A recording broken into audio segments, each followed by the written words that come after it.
Girl, you can keep lying to yourself in the name of love if you want to, but that isn't going to fix it. This is coming from somebody who's in the I can fix them Hall of Fame. One time I had this friend who really thought that her husband was after 3 text messages. She was like, it was revealed to me that this is my husband. And I was like, wait a minute. I know that we all want to know who our partner is going to be. You want to say, I got my person, I got my castle, and I got my dream life. But unfortunately, it doesn't always work like that. First, you got to go through dating the person that literally doesn't like you. That's the thing. Don't even get me started on the red flags. I'm sure that you've dated some red flags. Honey, you probably dated some pink ones, some blue ones, all of the colors. But unfortunately, red is the one that you just haven't ran away from yet. You're just like, he's just misunderstood. I can help him out. I can work through it. Bitch, no, you can't. Okay? He's not misunderstood. He just don't want to be understood by you. The funniest version of myself was dating while delusional. It can either be all fun and games or it's like super serious. It's low-key borderline crazy. And the fun part of it is, it's like you're showing their Instagram off. You're sending text messages to the group, doing the analysis of this is what they said. What do you think I should respond, right? That's typical woman stuff. We all know that you're getting ready to cross over to the dark side when you start doing reality bending. Once you go over to the dark side, there's no coming back. There's just some boundaries in delusional that can't be crossed. Reality bending is no longer on the imagination side. Imagination is like I'm manifesting, oh my God, I would love to wear this on a date. Oh, we could go this place, thinking of some futuristic dates. In the dark place of reality bending is whenever you start to do things that just don't make sense to anyone, not even the group chat, because what you're doing is very uncanny. You're now starting to befriend all of their friends that you've never even met before. You're starting to go to their sister's page, their mom's page, their dad's page. You're coming up with fake accounts. That way you can get more information out of this person. You're looking up where their office is, and it's only date number 1, sis. It's only date number 1. That is reality bending. You have now taken it to a place where you cannot come back to. And the truth is, once you start making up different realities in your head, yeah, you're cooked. And you're slowly headed for a breakdown. Believe me, I've had one.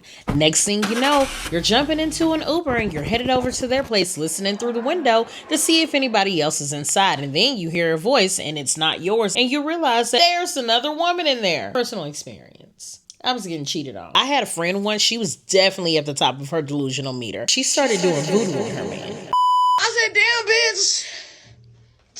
Take a piece of their hair and make them itch type shit. And I lived in Louisiana. I just want to let you know, if you do a love spell, there's some type of major consequence that comes with it, and it doesn't end the way that you think it's going to end. Matter of fact, baby girl ended up like the Shadow Man in Princess and the Frog. Oh, I'm not ready at all. Get back.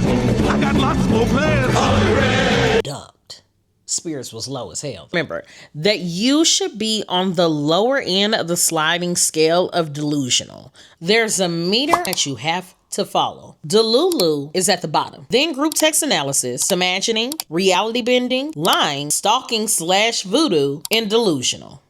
And once you've gone full on delusional, we just got to let you go through that experience by yourself. Some of you watching are all like, you call it delusion, I call it manifesting. Everybody else is calling it crazy, because bitch, you're crazy. And if you're in your 20s and you think it gets better in your 30s, let me tell you now, bitch, it doesn't.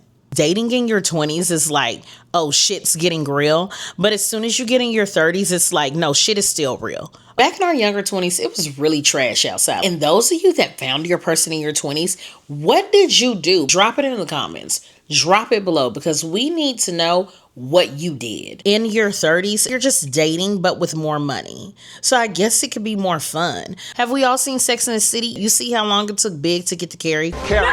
No! crazy work. Dating in your 30s is like playing a game of Pac-Man. All you're doing is chasing the little ghosts and trying to eat them, and they're running away. They're disappearing. They're doing the disappearing act. That was actually a terrible analogy. In your 30s, you are on your way to being set in your ways. And then that takes me into our next segment, the types of people that you probably should stay away from. Relationship archetypes. But now I'm in my 30s and I finally get it. As a bisexual woman, I've dated at least two types of these people. The emotionally unavailable and the emotionally enlightened. And yeah, it's like the same person, but in a different font. Men and women are not that different. Lesbians are just trauma in a fitted cap, and men are just trauma in a quarter zip. And you're just one traumatic experience away from being like, I think I need some me time.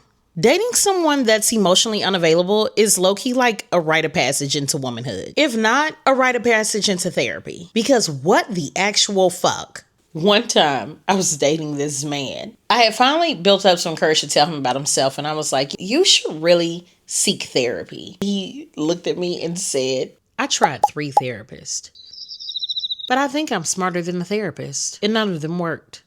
I scared the therapist. Run. Black flag, stay far away. Dating a black flag is way worse than dating a red flag. A black flag will suck the life out of you. You tried 3 therapists. You need a better contingency plan when going into therapy, and especially when picking a therapist. Not every therapist is meant for every single person. You got to dig through them. But you went through 3 therapists and you thought you were smarter than the therapist.